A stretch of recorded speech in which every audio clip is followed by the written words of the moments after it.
इसीलिए मैंने आपको पहले टाइप्स ऑफ वेलोसिटी पढ़ाए थे, क्योंकि वो जो एक्सेलरेशन पैदा होती है वेरिएबल वेलोसिटी में पैदा होती है। अब यूनिफॉर्म वेलोसिटी हो गई तो वेलोसिटी में चेंज क्या होगा, जीरो होगा।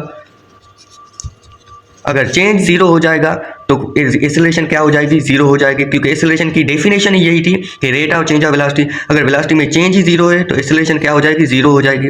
वेलोसिटी कांस्टेंट होगी, कोई भी चेंज नहीं आएगी। ऑब्जेक्ट में be moving air at rest, अगर बॉडी मूव कर रही है और उसकी वेलोसिटी कांस्टेंट है तो क्या हो जाएगी, जीरो एक्सेलरेशन हो जाएगी। या फिर रेस्ट में हो तो मोशन ही नहीं है, मोशन जीरो। अगर मोशन ही नहीं है, वेलोसिटी नहीं है, तो उसमें चेंज कहाँ से आएगी।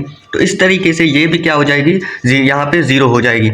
तो अब इसको हम देखते हैं। For example car moving in constant speed in straight line. अब आप ये देख लाएं कि स्ट्रेट लाइन का होना लाजमी है। अगर कांस्टेंट स्पीड कहा जाए और सर्कुलर कहा जाए तो वहाँ पे क्या होगा, स्पीड तो कांस्टेंट होगी पर डायरेक्शन चेंज होगा।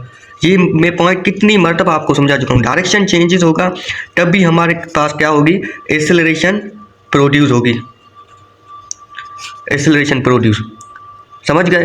पर अगर स्ट्रेट लाइन है तो वहाँ पे क्या होगा कि बॉडी की डायरेक्शन भी सेम है और बॉडी की स्पीड यानी मैग्नीट्यूड ऑफ वेलोसिटी भी सेम है। तो इस केस में भी क्या होगा, जीरो एक्सेलरेशन होगा। तो यही हमने केस डिस्कस किया कि object moving with constant velocity और जीरो या रेस्ट, तब भी क्या हो जाएगी, जीरो एक्सेलरेशन हो जाएगी। अब एक और जो आपको याद कर लेनी है वेरिएबल एक्सेलरेशन के हवाले से। वेरिएबल एक्सेलरेशन क्या होती है, एक्सेलरेशन चेंजेस विद टाइम, ये भी हमने डिस्कस कर लिया। यानी वेलोसिटी में तो चेंज आए पर अब वेलोसिटी का जो चेंज है उसमें भी चेंज आए। फॉर एग्जांपल मैं आपको ये एक अलग से यहाँ पे डिस्कस कर लेता हूँ। फॉर एग्जांपल ये वेलोसिटी का वैल्यू था 12, फिर हो गया 8, फिर हो गया 4, फिर हो गया 0। अब यहाँ पे देखो कि वेलोसिटी में चेंज क्या आया है, 4। यहाँ पे भी चेंज क्या है, 4। यहाँ पे भी चेंज क्या है, 4। तो ये क्या है, यूनिफॉर्म चेंज है, uniform change in velocity. Uniform velocity नहीं है, यूनिफॉर्म चेंज इन वेलोसिटी है, चेंज इन वेलोसिटी। या ऐसे कहें कि यूनिफॉर्म एक्सेलरेशन है, समझ गए। अब मैं आपको एक और एग्जांपल देता हूँ। अगर यहाँ पे 12 हो गई, फिर यहाँ पे 7, फिर यहाँ पे 5, फिर यहाँ पे 2। अब यहाँ पे देखो रेंडम चेंज आ रहा है। यहाँ पे 5 का चेंज आ गया, यहाँ पे 2 का चेंज आ गया, यहाँ पे 3 का चेंज आ गया। ये अब देखो चेंज इन वेलोसिटी है, पर ये क्या है, चेंज इन वेलोसिटी है पर वेरिएबल चेंज इन वेलोसिटी है, वेरिएबल चेंज इन वेलोसिटी। अब ये जो वेरिएबल चेंज इन वेलोसिटी है तो इसको हम अलग से नाम दे देंगे कि ये क्या है, वेरिएबल एक्सेलरेशन है, समझ गए। तो इस हिसाब से आपने क्लासीफाई करना है। तो वेरिएबल एक्सेलरेशन क्या होगी, acceleration changes with time. Example rocket में जो मोशन होता है कंटिन्यूसली बॉडी क्या होती है, एक्सेलरेट हो रही होती है। वो स्पेशल केस हम रॉकेट मोशन को देखेंगे, उसमें देखेंगे कि कंटिन्यूसली गैसेस क्या कर रहे होते हैं, गैसेस एग्जॉस्ट कर रहे होते हैं, गैसेस एग्जॉस्ट कर रहे होते हैं। तो उस स्पेशल केस में जब गैसेस एग्जॉस्ट कर रहे होते हैं तो रॉकेट कंटिन्यूसली क्या कर रहा होता है, एक्सेलरेट कर रहा होता है, तो उसमें वेरिएबल एक्सेलरेशन होती है। ट्रैफिक मूवमेंट जो नॉर्मल मूवमेंट होती है उसमें नॉर्मली जो होती है एक्सेलरेशन क्या होती है, वेरिएबल होती है। यानी एक्सेलरेशन यानी वेलोसिटी का जो चेंज होता है वो बार बार चेंज हो रहा होता है। यानी वेलोसिटी का जो चेंज है वही चेंज हो अगर, तो उसको हम क्या कहते हैं, वेरिएबल एक्सेलरेशन, सिंपल वर्ड्स में। और यूनिफॉर्म जो एक्सेलरेशन होती है वो क्या होती है, एक्सेलरेशन, यूनिफॉर्म एक्सेलरेशन और नॉन यूनिफॉर्म एक्सेलरेशन, इनको हम थोड़ा सा अलग से क्लासिफाई करें।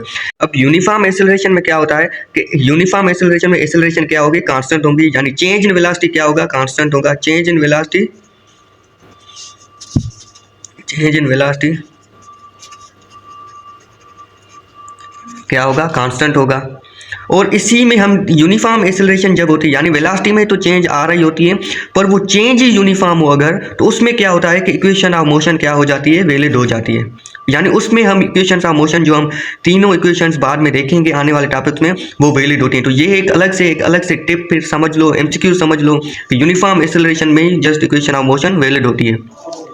और नॉन यूनिफॉर्म एक्सेलरेशन जो होती है जिसको हम क्या कहते हैं, वेरिएबल एक्सेलरेशन, जो हमने अभी अभी देखा, जो रॉकेट मोशन हो गया, ट्रैफिक मूवमेंट हो गई, जिसमें वेलोसिटी में तो चेंज आ रहा है पर वो चेंज ही आपस में चेंज हो रहा है। पहले 5 का आ गया, फॉर एग्जाम्पल जैसे हमने यहाँ देखा, पहले 5 का चेंज आ गया वेलोसिटी में, फिर 2 का, फिर 3 का।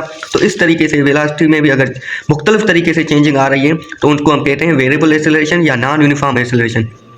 और इक्वेशन ऑफ मोशन जो होती है यहाँ पे वैलिड नहीं होती, equation of motion not valid.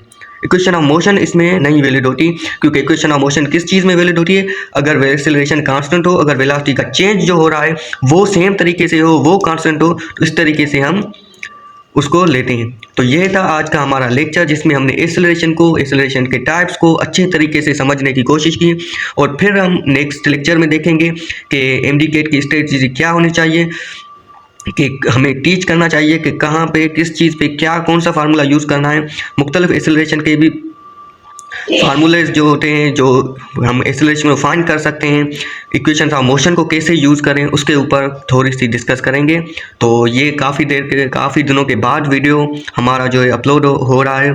इसकी वजह यही है कि कुछ मसरूफियात थी, जिसकी वजह से हम काफ़ी बिजी शेड्यूल हो गया था और हम वीडियोज़ बनाने में मुश्किल हो रही थी। लेकिन अब बाकायदा कोशिश होगी कि डेली बेसिस पे, वीकली बेसिस पे आपको ऐसे अच्छे से पॉइंट्स बना के आपको अच्छे से फिज़िक्स में प्रिपरेशन करा सकें। थैंक यू, जज़ाकल्लाह। मिलते हैं अगले लेक्चर में किसी और स्पेसिफिक टॉपिक के ऊपर।